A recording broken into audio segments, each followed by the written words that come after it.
Dari kecil memang bisa dibilang sampai sekarang mungkin sulap ini memang sudah mendarah daging. Ya, Lihat sama-sama ya. kartu yang dijatuh di jam 9. Luar biasa.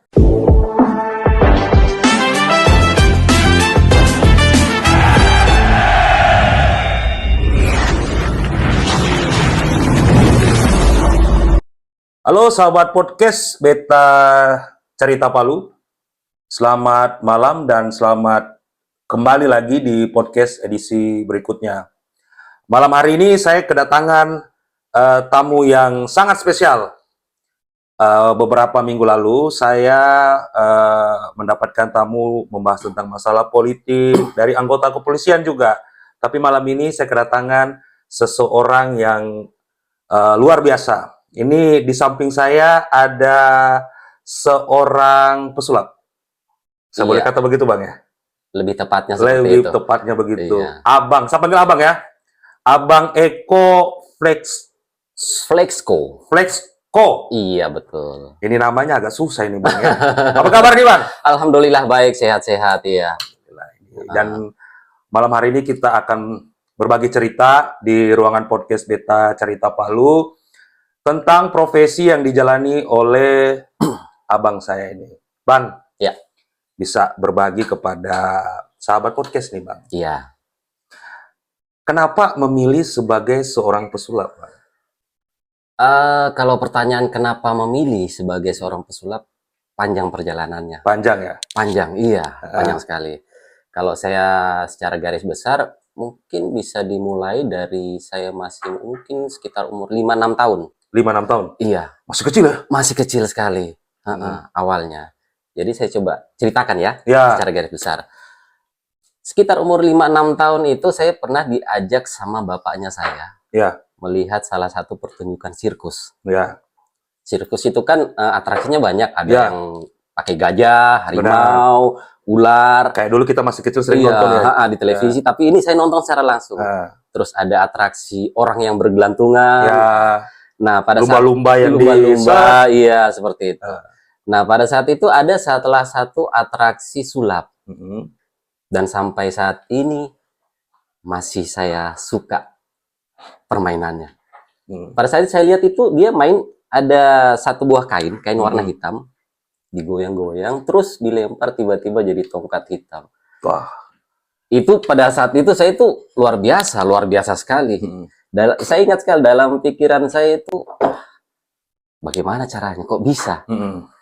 Tapi berhubung masih anak-anak ya, masih umur 5-6 tahun lah kurang lebih, tidak ada keinginan mau belajar, tapi lebih ke kagum awalnya. Dan sampai sekarang. Dan sampai sekarang permainan itu bisa dibilang jadi salah satu permainan andalannya saya. Ini sahabat podcast ini kita cukup apresiasi ya buat abang ini. Profesi selain pesulap mungkin punya profesi lain? Iya, ada. Ya. Kalau saya salah satu usaha di bidang optik kacamata di Palu. Optik kacamata. Iya. Jadi buat teman-teman yang mungkin ingin membuat kacamata, iya, bisa menghubungi Abang Eko. Di samping nanti Instagramnya kita tampilkan di bawah YouTube yang nanti diposting nih. Bang, momen yang paling berkesan saat Abang memilih untuk menjadi seorang pesulap. Tidak gampang menjalani pekerjaan tersebut. Iya. Awal-awalnya saya mulai coba untuk belajar itu SMP. Ya. SMP mungkin kalau saya ingat sekitar tahun 90-an. 9 berapa saya lupa SMP. 99 atau tahun 2000-an itu kalau nggak salah. SMP. Itu momen yang susah sekali mau belajar karena pada saat itu saya tidak tahu di mana cari tempat untuk belajar sulap di mana. Dan dengar informasi belajar sulap itu harus keluar kota kayak di Jakarta, biayanya mahal seperti itu. Dan memang kenyataannya seperti itu. Tapi seiring berjalannya waktu karena memang keinginannya saya besar, saya dapat juga ilmu sulapnya walaupun dengan proses yang panjang. Contohnya kayak begini.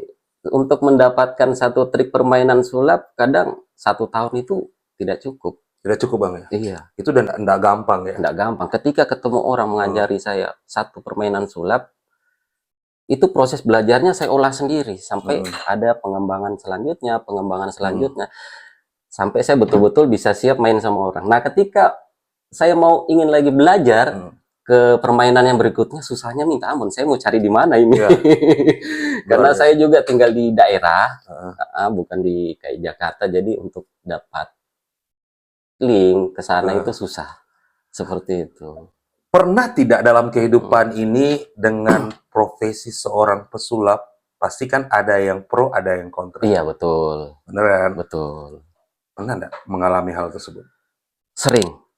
Dari dulu sampai sekarang masih tetap intens. Ada yang pro, ada yang kontra, ada yang kalau yang suka, yang senang, ya mereka terhibur. Tapi ada kala yang memang tidak suka, ya kadang nyata-nyata di depannya matanya saya, itu cuma trik, bohongan begini. Ya, memang kenyataannya trik. Tapi untuk mempersiapkan trik ini butuh waktu yang lama. Butuh konsep yang memang matang, kita harus menampilkan sama orang. Cuman kadang di masyarakat umum ada juga kebanyakan mereka menyangkut pautkan bahwa sulap ini ke hal yang mistis. Iya. Seperti itu. Benar. Padahal kenyataannya tidak seperti itu. Tidak seperti itu. Bahkan bisa dibilang saya salah satu pesulap yang selalu mengedukasi kepada masyarakat atau teman-teman dekat saya bahwa sulap itu tidak ada hubungannya dengan hal mistis, ilmu gaib, ilmu hitam, dan lain sebagainya. Karena semuanya bisa dijelaskan secara logika, masuk akal. Nah, pertanyaannya, kenapa sih mereka menyimpulkan itu sesuatu yang berbau mistis? Kalau bisa saya bilang, itu hasil rasa keputusasaan dari pikiran mereka. Di mana mereka tidak bisa memecahkan bagaimana rahasianya, jalan satu-satunya yang paling singkat, ya sudah, ini mistis. Ada ilmunya, ada mantranya. Sudah terjawablah, sudah. Padahal kenyataannya tidak seperti itu. Jadi kadangkala daya pikir kita juga menentukan. Iya, betul. Apalagi kan sekarang sedikit-sedikit segala sesuatunya selalu dikaitkan dengan mistis. Bahkan gini, saya sudah jelaskan kadang sama kenalan, tidak ada begini. Saya coba main lagi. Wah, ini luar biasa, ini ekstrim ini mainannya. Tidak, betulan, mistis betulan. Padahal tidak ada. Saya sudah jelaskan berkali-kali, tidak ada. Bang, seperti itu. Ya. Pesulap itu bisa dikatakan sebuah seniman atau ilusi yang mengendalikan persepsi orang. Betul. Jadi sulap ini salah satu seni. Seni ya? Iya, bisa dibilang sulap ini seni yang tertua di dunia. Di dunia? Iya, seperti itu. Sejarahnya ada panjang. Cuman kalau saya ceritakan di sini mungkin waktunya tidak cukup. Jadi sulap itu salah satu seni yang tertua di dunia. Seperti itu. Dan menjalani trik-trik sulap itu, Bang, itu memang tidak segampang membalikan telapak tangan ya, Bang ya? Sangat sulit. Sangat sulit. Sangat sulit. Contohnya, Bang, salah satu sulap yang Abang sering tampilkan yang menurut Abang itu sangat sulit. Saya praktek di sini boleh? Boleh. Saya coba praktek ya. Ini teman-teman podcast ini wajib nonton nih. Ya. Jadi di sini saya coba praktek salah satu jenis permainan. Ini permainan yang bisa dibilang baru sekitar 3 bulan saya olah. Ya. Ini kesempatan pertama saya main di sini. Main di sini? Serius. Podcast sebelumnya? Tidak ada. Luar biasa. Ya, hari ini podcast Beta Carita Palu mendapatkan keuntungan ini, bisa lihat langsung di depan. Makanya Abang Eko. Pas tadi saya di rumah, kayaknya ini cocok permainan, saya coba demo di sini. Siap-siap, Bang. Jadi di sini saya punya satu buah box kosong. Iya, kosong. Iya. Box kosong. Kali ini permainan sulap yang sudah umum ini, seperti ini, kosong. Saya tutup. Pesulap kan kadang untuk memberi efek sulap itu dengan jentikan jari seperti ini. Betul. Mungkin Bang Ari mungkin bisa bantu dengan jentikan jari seperti ini. Iya. Percaya atau tidak, di dalamnya ada setumpuk kartu. Luar biasa. Iya. Sekarang saya keluarkan dulu kartunya. Iya. saya lanjut bermain dengan setumpuk kartu ini. Ya. Ya. Permainannya seperti ini. Jadi dari jam 1 sampai jam 10, Abang suka jam berapa? Jam 1 siang sampai jam 10 malam, Iya. contohnya begitu. Saya suka mungkin di paling belakang.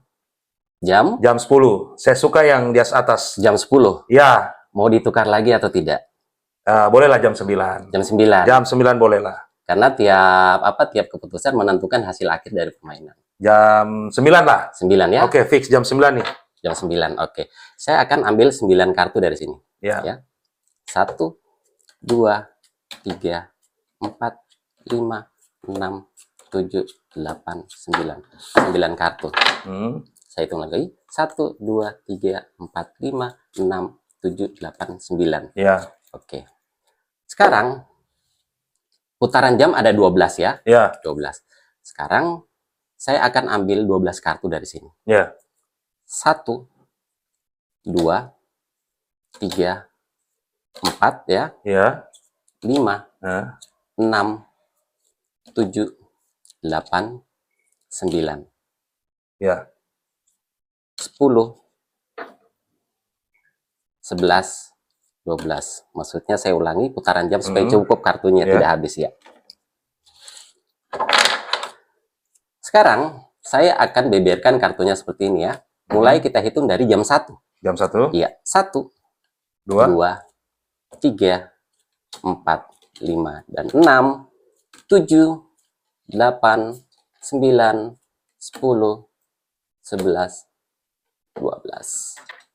Seperti ini. Ya. Pilihannya jatuh di jam berapa tadi? Jam 9. Jam 9 ya. Ya. Tadi saya minta untuk tukar kembali, tapi tetap jatuh di jam 9. Ya. Jam kesukaan. Jam kesukaan jam 9. Sekarang kita hitung mulai dari jam 1 sini. Ya. Kita hitung. 1, 2, 3, 4, 5, 6, 7, 8, 9. Saya taruh di tengah seperti ini. Percaya tidak, jam 9 ini merupakan jam yang istimewa bagi Abang. Ya. Dan pilihannya acak. Ya. Saya minta ditukar kembali, tetap jatuh di jam 9. Betul. Sekarang kita lihat sama-sama Ya. kartu yang dijatuh di jam 9. Luar biasa. Ada bertuliskan mungkin teman-teman Nanti kita zoom ini. bisa baca di sini. Podcast Beta Cerita Palu, berbagi cerita dari Palu untuk semua. Luar biasa ini. Boleh dipegang? Ya. Dan juga tidak hanya itu saja, ternyata dari semua kartunya ini semuanya kosong. Kosong. Kosong, tidak ada isinya. Kosong. Semuanya kosong.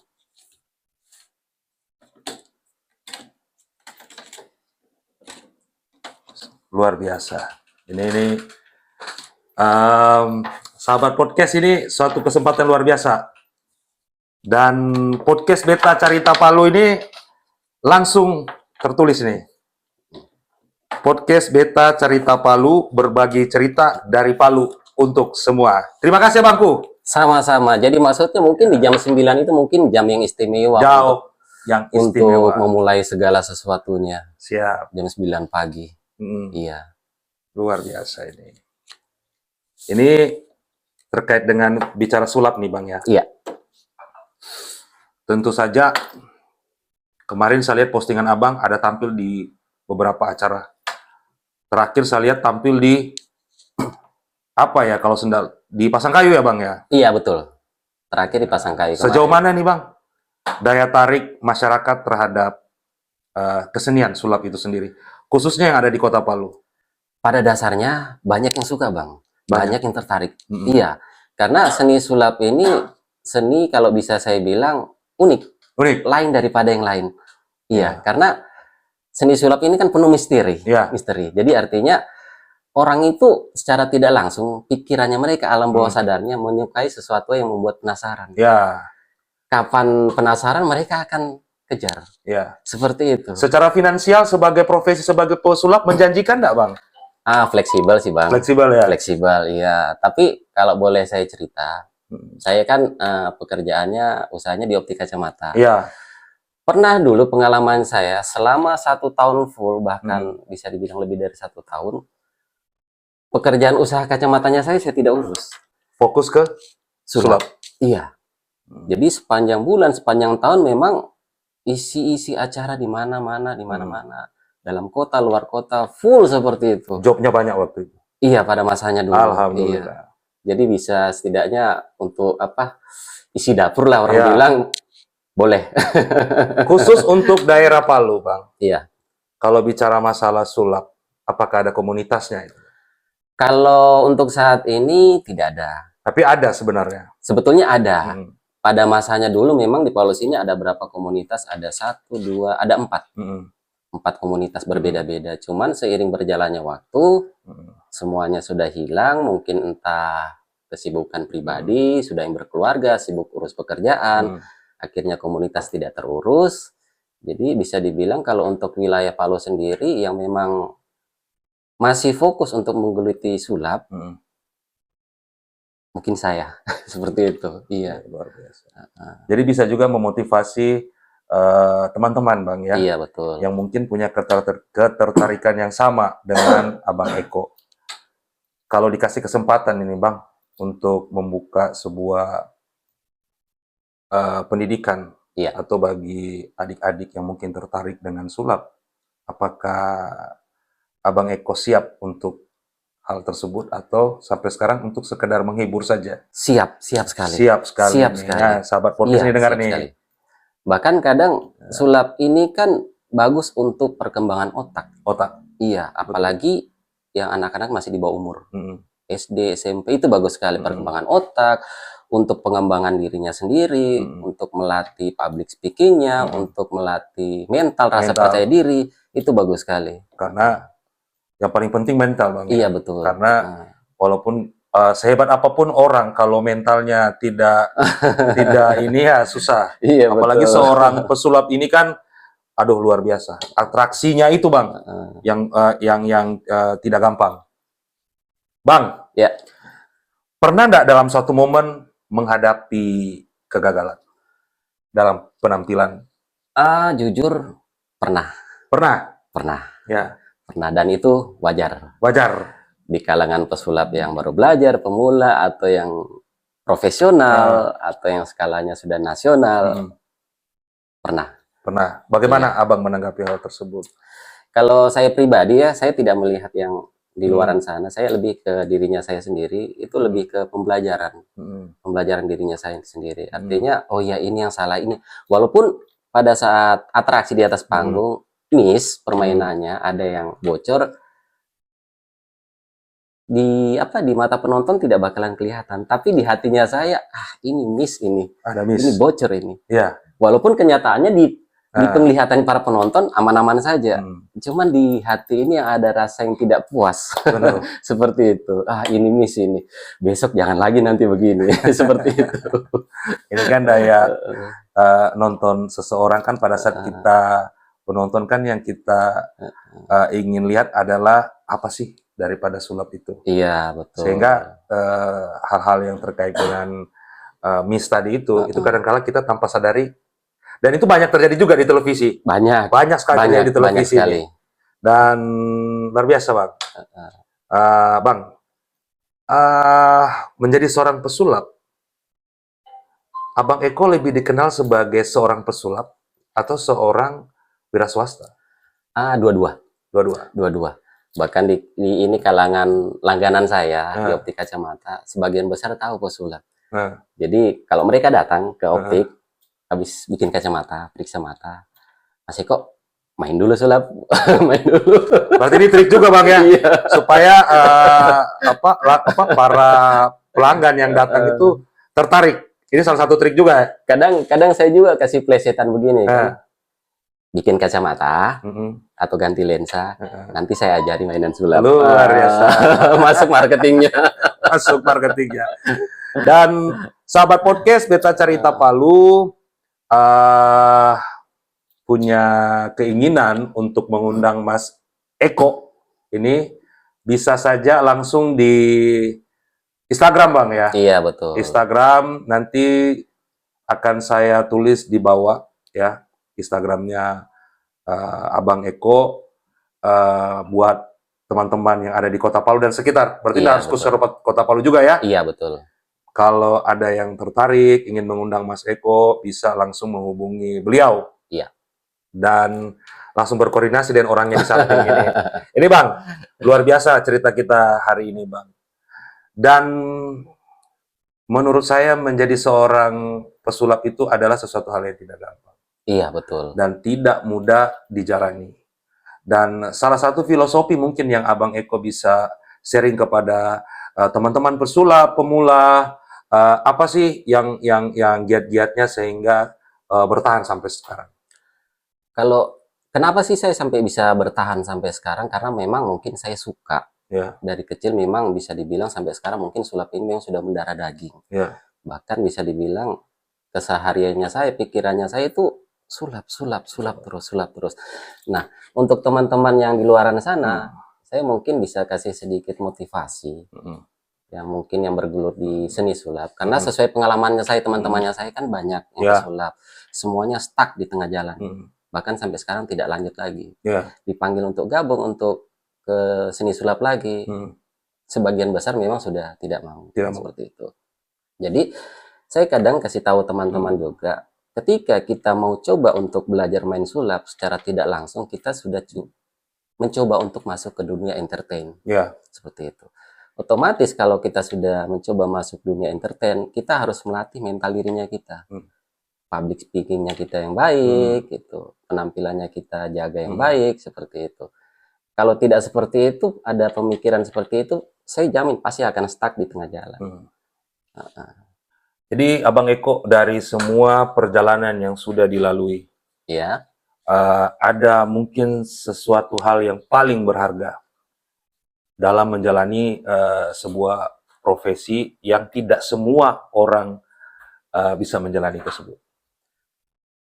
kalau saya pribadi yang paling berharga, kayak gini. Menguasai seni sulap itu tidak mudah. Iya. Ketika saya bisa menguasai seni sulap, ada kebanggaan tersendiri, kepuasan tersendiri. Di mana sebagian besar orang memang tidak bisa melakukan hal seperti itu. Iya, jadi saya lebih ke kepuasan tersendiri. Ada rasa senang, rasa puas, kagum sama diri sendiri. Ternyata saya bisa dan mampu sampai seperti ini. Ya, luar biasa. Seperti itu. Iya. Jika diberi kesempatan nih Bang ya, Iya. Untuk kembali ke masa lalu, ada nggak hal yang ingin dirubah? Seandainya saya bisa kembali ke masa lalu. Ini perdana mungkin Iya. bisa disebutkan, diceritakan sedikit di podcast kita. Kadang kan kita mempunyai perjalanan hidup yang ya pernah berada di sisi yang tidak baik. Kalau saya diberi kesempatan untuk kembali ke masa lalu, saya mau mencoba memperbaiki semua itu. Semua itu tanpa Semua harus itu. meninggalkan profesi sebagai Iya, seorang betul. pesulap. Tanpa Karena harus saya tinggalkan. itu sudah mendarah daging Sangat, saya bilang sangat, sangat sekali. dari sangat sekali. usia 6 tahun tadi Bang. Iya, kurang lebih 5-6 tahun awalnya. Pesulap ini apakah memang itu sudah regenerasi dari orang tua atau cuma Abang Eko sendiri? Saya sendiri, saya bersaudara ada 3, saya yang paling tua. Hanya saya sendiri yang seperti ini. Jadi pesulap mengikuti Bapak atau kalau Bapak tidak, Bapak lebih support. Justru bisa dibilang Bapak itu orang yang sangat berpengaruh. Sangat berpengaruh. Masih masanya saya masih SD, SMP, ketika ada sulap di televisi, pasti saya dipanggil. Ada sulap nonton. Orang tua masih ada nih Bang? Alhamdulillah masih ada. Mungkin bisa ada pesan-pesan buat orang tua ini Bang? Kalau untuk Bapak ya, terima kasih saya ucapkan karena secara tidak langsung pada saat saya kecil mengajak saya nonton sulap. Ada lagi di televisi siaran sulap diajak secara tidak langsung, itu masuk di alam bawah sadarnya saya sehingga menjadikan saya yang seperti ini. Seperti Dari itu. sekedar ketertarikan menonton sebuah sulap ya Bang ya. Bang, apa pesan yang paling sederhana dari Abang Eko buat orang-orang yang lagi berjuang di posisi yang sama seperti Bang Eko jalani sekarang? Kalau saya bisa bilang, ketika teman-teman mencoba mau belajar sulap, menggeluti dunia sulap, harus tahu dulu tujuannya untuk apa. Benar. Ketika mereka tidak tahu tujuannya untuk apa, saya bisa pastikan akan stuck di tengah jalan. Seperti itu. Artinya cintai dulu Iya. profesi ini. Iya, betul. Kalau mindsetnya sudah duit, susah. susah. Bahkan saya kadang sampai sekarang juga untuk isi acara, kadang di waktu-waktu tertentu tanpa bayaran pun saya maju. Iya, saya maju. Dan itu tidak semua orang bisa. Iya. Tidak semua orang bisa karena sebuah kecintaan kita terhadap profesi itu adalah berdasarkan dari rasa. Iya, betul. Rasa cinta dan menyukai akan hal tersebut. Kadang kita kalau sudah menyukai sesuatu hal, kita mencintai, contoh pasangan suami istri atau masih pacaran. Ketika dia mencintai pasangannya dengan sepenuh hati, dia itu akan rela melakukan apapun tanpa imbalan. Luar biasa. Mungkin lebih tepatnya saya jatuhnya seperti itu, Bang. Asik. Iya. Bang, ini tidak dirasa kita berbicara di ruang podcast Beta Cerita Palu sudah sampai di waktu yang ada ini, Bang, ya. Iya. Sebagai penutupan, Bang, mungkin ada kata-kata yang bisa disampaikan kepada sahabat podcast terkait dengan profesi daripada pekerjaan yang ada Abang jalani sekarang. Iya. Jadi untuk saya pribadi mungkin lebih memberikan edukasi untuk teman-teman di luar sana, yang mana sulap itu sama sekali tidak ada unsur mistisnya. Iya, tidak ada unsur mistis. Ilmu gaib, mistis atau mantra-mantra tertentu tidak ada, karena semuanya itu memang seni sulap, hasil ciptaan manusia, dan semuanya bisa dijelaskan secara logika. Seperti itu. Ya. Cuman kan kadang untuk membuktikan ini bukan sesuatu hal yang mistis, memang kita harus bongkar rahasianya. Tapi untuk membongkar rahasia sulap tidak semudah membalikan telapak tangan. Tidak semudah membalikan telapak karena tangan. Unsur misterinya pasti akan hilang. Tergantung ya. Iya. Oke, sahabat podcast, terima kasih banyak nih Bang Eko sudah berbagi cerita hari ini, di malam hari ini di ruangan podcast Beta Cerita Palu. Iya. Semoga apa yang diceritakan kepada kita itu bisa memotivasi teman-teman yang mungkin menjalani sebuah profesi, entah mungkin dari profesi apapun ya. Iya, betul. Karena dasarnya dalam menjalani profesi itu adalah mencintai profesi itu sendiri. Iya, betul, Bang. Sampai ketemu rekan-rekan podcast di episode berikutnya nih, Bang. Nanti kita akan tampil lagi di edisi podcast berikutnya, Bang, ya. Siap. Dan sahabat podcast, terima kasih telah mendengarkan podcast kita pada malam hari ini, dan sampai ketemu di podcast episode berikutnya. Wassalamualaikum warahmatullahi wabarakatuh. Selamat malam.